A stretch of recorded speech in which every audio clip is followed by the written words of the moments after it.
ফ্ল্যাপটা use করি যে take off আর ল্যান্ডিংয়ের সময়, কারণ ওই সময় স্পিড কম থাকে, স্পিড কম না থাকলে আমাদের বেশি লিফট দরকার হয়, উইংয়ের সাইজ বাড়াইতে হয়, ক্যাম্পার বাড়াইতে হয়, এই জন্য।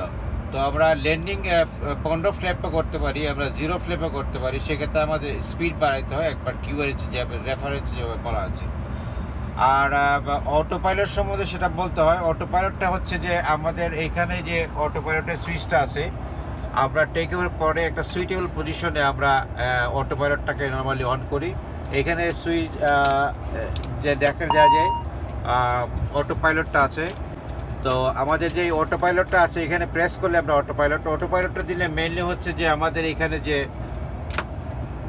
ফ্লাইট প্ল্যানটা এখানে আছে, সেই ফ্লাইট প্ল্যানটা আমাদের ফলো করা হচ্ছে কিনা অটো পাইলটের মেইন কাজ হচ্ছে এটা। এই ফ্লাইট প্ল্যানটা এখানে আছে, সুতরাং আমরা যে ফ্লাইট প্ল্যানটাই সেট করি না কেন সেটা অটো পাইলট ফলো করবে। এই হচ্ছে মোটামুটি আমাদের ফ্ল্যাপ এবং অটো পাইলটের কাজ।